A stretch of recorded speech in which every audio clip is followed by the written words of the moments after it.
O outro lado realmente prefere a destruição de Israel, massacre de 7 milhões de pessoas e decapitação de bebês. Eles apoiam a queima de pessoas. Precisamos gastar 90% do tempo atacando em vez de 90% defendendo.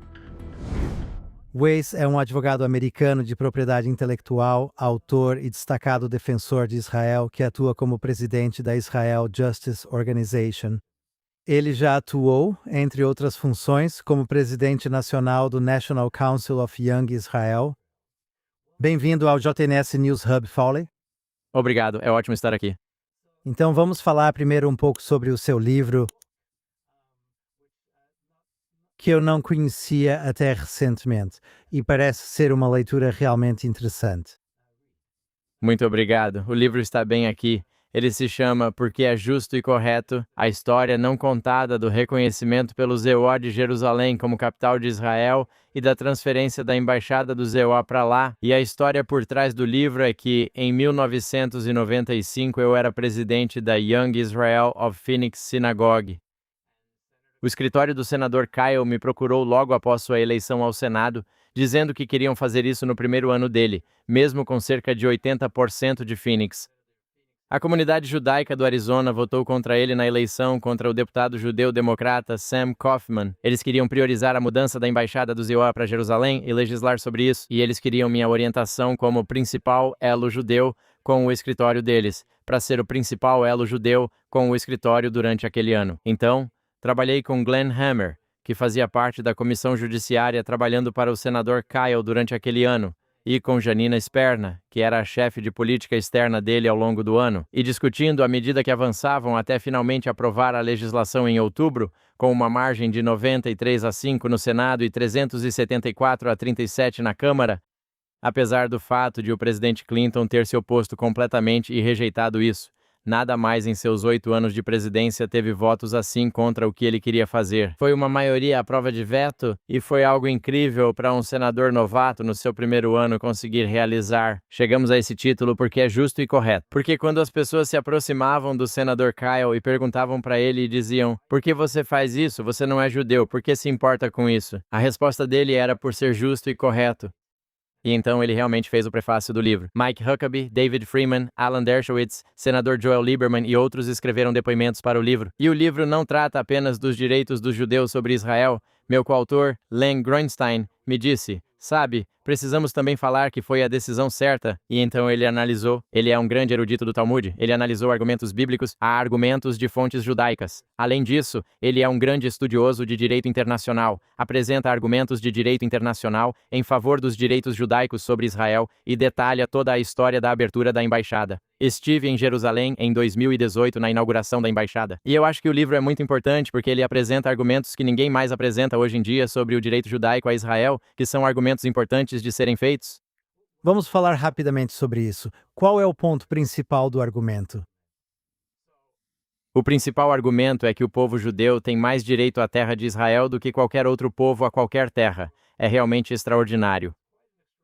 Curiosamente, a terra mais disputada do mundo é a que o povo tem os direitos mais sólidos. Isso não faz sentido. Então, por exemplo, todos conhecemos o primeiro comentário de Rashi sobre a Torá, que questiona por que ela começa com a criação do mundo e não com os primeiros mandamentos. E o Rashi diz que se alguém questionasse se os judeus têm direito à terra de Israel, eles diriam que Deus a deu. Deus criou o mundo e dá a quem ele quiser, ele a deu ao povo judeu. O que meu coautor Len Grunstein também descobriu é que o Riscuni, um famoso comentarista de cerca de 800 anos atrás, ele afirmou que Noé era o dono do mundo após o dilúvio e podia dar terras a quem quisesse, sendo o proprietário original do mundo. E ele deu Israel ao seu filho Sem.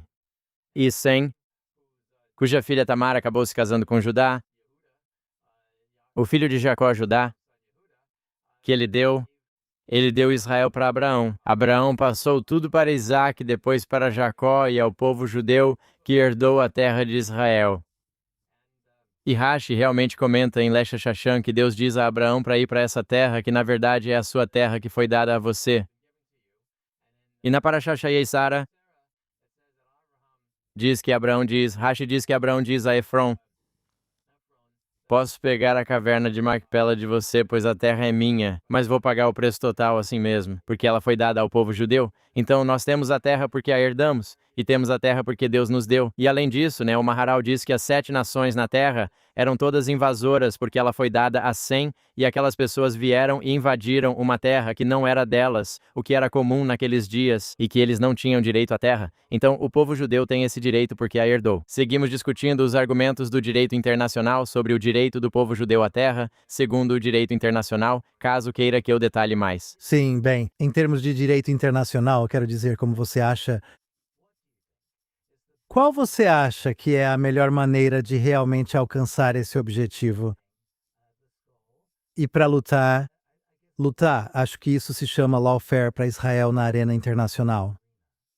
Então existe um argumento famoso e uma expressão famosa no direito que diz que, se o seu argumento é melhor baseado nos fatos, você insiste nos fatos. Se é melhor baseado na lei, você insiste na lei. E se não é bom em nenhum dos dois, você bate na mesa. O outro lado sabe bater na mesa e fazer barulho.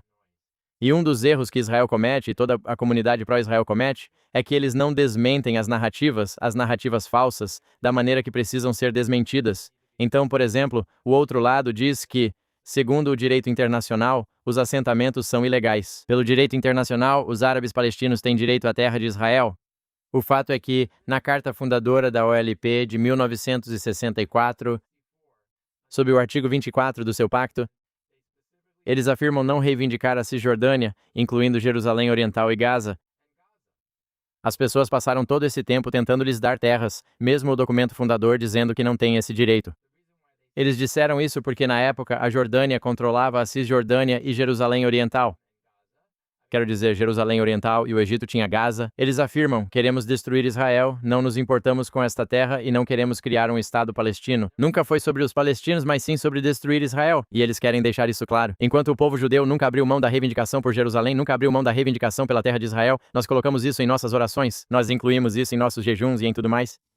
E assim, além disso, segundo o direito internacional, após a Primeira Guerra Mundial, a Liga das Nações se reuniu 2 anos depois de San Remo e aprovou uma resolução concedendo ao povo judeu o direito a todo Israel, incluindo toda a Judéia e Samaria e toda Jerusalém. E como os Estados Unidos não faziam parte disso, a Inglaterra queria envolver os Estados Unidos na decisão, então firmaram um tratado anglo-americano, aprovado por unanimidade pelo Senado dos EUA, assinado pelo presidente Coolidge, que ratificou o tratado dizendo que os Estados Unidos apoiam a reconstituição de uma pátria judaica na terra de Israel como um Estado que será, e para que judeus de todo o mundo possam vir para esse Estado, o direito de retorno à terra de Israel, para a terra de Israel.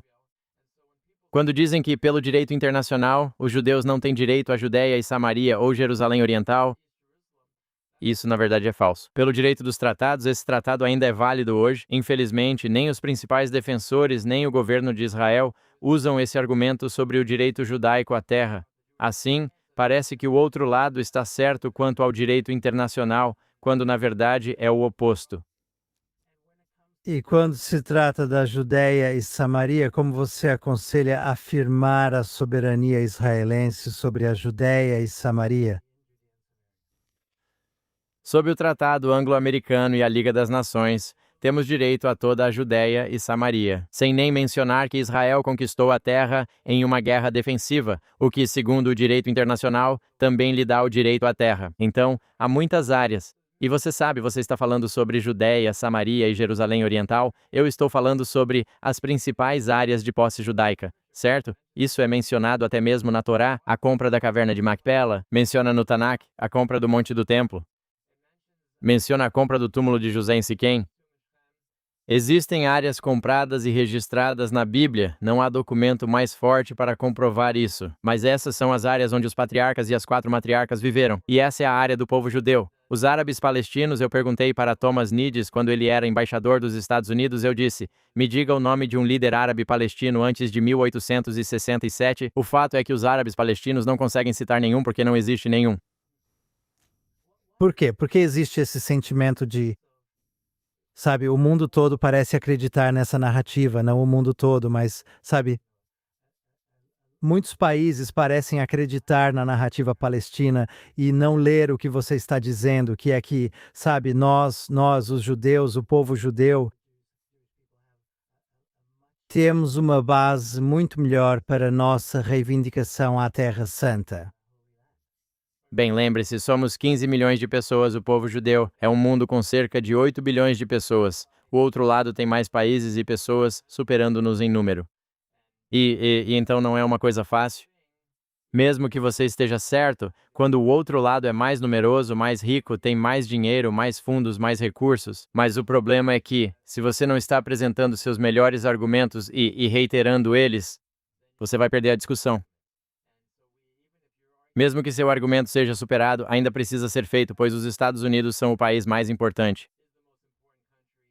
Ainda temos muita influência nos Estados Unidos, e o fato é que nós realmente tivemos o presidente mais pró-Israel da história do Estado de Israel, o presidente Trump. E então temos um país com... Quando dizem que as coisas estão ruins, mas em muitos aspectos, não só nos Estados Unidos, você tem o presidente mais pró-Israel na Argentina e no Malawi, agora você tem o presidente mais pró-Israel no Chile, agora você tem o presidente mais pró-Israel na Colômbia. Em alguns países, atualmente, há presidentes mais pró-Israel do que nunca. Isso é um bom sinal. Com sorte, você pode ter isso no Brasil em outubro. Então, parece que há países que estão preparados para defender o que é certo, como você disse. Mas como levar essa mensagem para o mundo? O JNS tem sido um ótimo fórum para isso e está crescendo. Esta entrevista faz parte do esforço de divulgar essa mensagem. Por isso, ajudei a fundar, com Jonathan Burke e Dr. Joe Frager, a Israel Justice Organization, do Dr. Joe Frager. É ajudar a dedicar tempo trabalhando para tentar levar essa mensagem ao mundo, onde já tivemos eventos com Brian Kilmeade. Agora, eu já participei do programa de rádio do Brian Kilmeade 5 vezes nos últimos 3 meses. Ele tem 2 milhões de ouvintes por dia. Tentamos aparecer muito mais porque vemos que outras pessoas que já estão nesse espaço, muitos deles não sabem como argumentar, como apresentar os fatos, porque o outro lado realmente...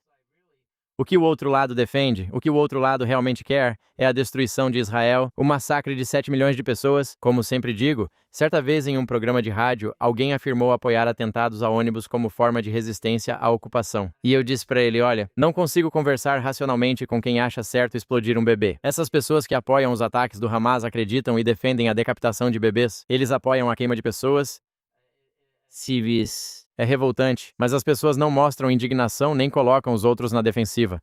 Precisamos gastar 90% do tempo atacando, em vez de passar 90% do tempo se defendendo. Ao se defender, você já está perdendo. E quando você olha para a situação de hoje, novamente, nós realmente não sabemos o que vai acontecer a seguir. Mas em termos dos Estados Unidos, do relacionamento entre o ZEUA e Israel, o antissemitismo crescente em todo o mundo, inclusive nos Estados Unidos, e o aumento do sentimento anti-Israel, pelo menos em certos setores, sentimentos. Como você enxerga isso? Você é otimista em relação ao futuro? Como você vê os próximos meses e anos? Bem, sabe, se você pensar sobre isso, poxa, o antissemitismo está piorando, o sentimento anti-Israel está piorando. Mesmo assim, alguns desses países estão melhores do que nunca. A comunidade judaica na Argentina está atualmente em sua melhor situação. A Colômbia ficará muito melhor do que nunca. E o Chile também vai ficar muito melhor do que nunca. Apesar da grande população árabe palestina, ainda assim tem o líder mais pró-Israel de sua história. Então você tem situações em que mesmo nesse ambiente as coisas estão realmente melhorando. Então temos o presidente mais pró-Israel. Muita coisa pode acontecer durante os próximos quase 2 anos e meio de seu mandato. E então acho que o negócio é aproveitar isso. O fato de que o Partido Democrata nos Estados Unidos está ficando cada vez pior. O Partido Republicano está melhorando em muitos aspectos porque Thomas Massie não será mais membro do Congresso. E Marjorie Taylor Greene não é mais membro do Congresso. Então, há um forte consenso em apoio a Israel dentro do Partido Republicano. Nunca foi tão forte quanto agora. Então, as pessoas olham apenas para o lado negativo, mas temos que lutar essa batalha. E agora temos uma administração do ZEUA que apoia essa luta. Eu tenho um pouco de contato com Léo Terrell. Ele lidera a luta contra o antissemitismo. Você tem amigos extraordinários que nunca teve antes. George W. Bush era amigo de Israel, mas nada comparado ao presidente Trump. Você nunca teve um amigo assim. Temos que aproveitar. Onde houver focos, existe uma administração preocupada com isso, mas em estados como a Califórnia, onde Paul Kessler foi assassinado por defender Israel e o professor muçulmano que o matou pega 1 ano de prisão. Quando crimes contra judeus não são punidos, isso é perigoso. Estamos buscando acusações federais contra quem matou esse judeu americano e punição adequada para os responsáveis. Isso vai desencorajar o antissemitismo. E qual é a sua mensagem para o governo israelense à medida que nos aproximamos da temporada de eleições aqui em Israel, considerando que você é tão eloquente e tem tanta percepção sobre a situação nos Estados Unidos? O que você aconselharia ao primeiro-ministro, por exemplo, que vai viajar para os Estados Unidos na próxima semana? Eu nunca os ouço falar sobre o Tratado Anglo-Americano. Eu nunca os ouço falar sobre a decisão da Liga das Nações em 1922. Eu nunca os ouço falar sobre o fato de que herdamos a terra de Israel. Eu nunca os ouço falar sobre o fato de que o outro lado, quando eu falo, por exemplo, sobre o Irã, qual seria a alternativa ao ataque militar de Trump ao Irã, já que estavam há semanas de obter uma bomba atômica? Tony Blinken afirmou isso como secretário de Estado no governo Biden. Qual era a política alternativa do outro lado? Eles não têm uma política racional sobre o que fazer? Quando disseram que usariam força militar se preciso, ficou claro que isso não aconteceria. Porque quando o presidente Trump decidiu fazer isso, e o ex-vice-diretor do FBI, Dan Bongino, disse: "Nós vimos os relatórios de inteligência. Não havia alternativa para pará-los a não ser agir quando agiram. O Partido Democrata, por unanimidade, exceto por John Fetterman, diz não, não faça isso." Então, o que eles tinham feito era permitir que o Irã conseguisse uma bomba? Esse é o ponto principal. E não há razão racional para permitir que um regime que é a maior fonte de antissemitismo e animosidade anti-Israel hoje, cujo objetivo é destruir Israel, consiga uma bomba. O fato de se oporem a esforços militares para detê-los indica que permitiriam isso. Não há como defender essa posição, mas em vez disso eles atacam e nós defendemos a decisão do presidente Trump, ao invés de atacar a posição deles. Precisamos atacar a alternativa deles. E você está em Israel no momento visitando por qual motivo?